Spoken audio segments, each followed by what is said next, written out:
Glenn Harris. I'm the Race and Social Justice Initiative Manager for the City of Seattle. I work for the city on a citywide initiative that its vision really is pretty simple. It's to end racial disparities in Seattle. So in the city of Seattle has over 10,000 city employees. We have over 26 departments. Every department actually has a change team. And one of the ways that we've went about thinking about pushing for change institutionally is taking a sort of bottom-up approach. And so departments actually give employees time to volunteer who are passionate about race and social justice issues and who are willing to support the department in doing their sort of race and social justice work plan, their own work. Those change teams function in all departments across the city, including our police department, human services, public utilities, and they play a really central role in that bottom-up accountability. We have several tools. Probably the most significant one is a racial equity tool that we use citywide. And at this point, it's really a set of questions. It's kind of like an environmental impact statement, but for race.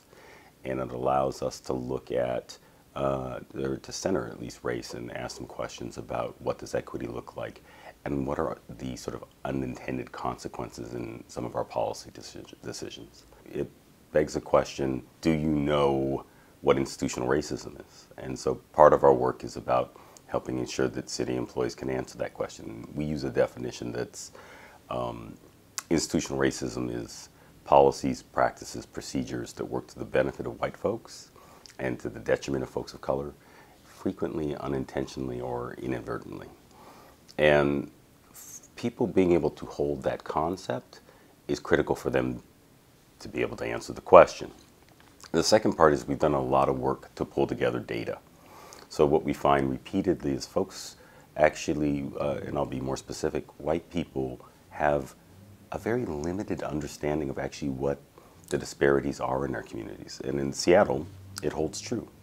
I think, you know, not surprisingly, there's a little bit of skepticism when government says, yeah, we're here to talk about racial justice or social justice.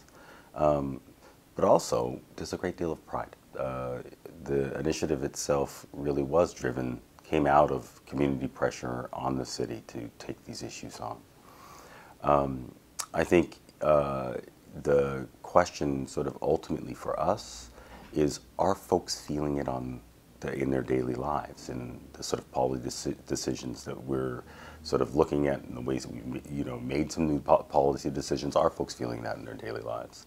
If I was going to provide some advice to the folks who are dealing with Sandy, it would be, I think, number one, not to be afraid of having the conversation about race. And I think that's if we want to get to a place that allows us to have a different kind of conversation around equity, it's central that our fear of bringing race into the conversation gets moved. It's the only way that we can actually get to different solutions. I would also really stress the fact that for us, centering the communities most affected, centering the communities who are most vulnerable, has been essential to thinking about, again, how do we get to different solutions? And the truth is building power in those communities.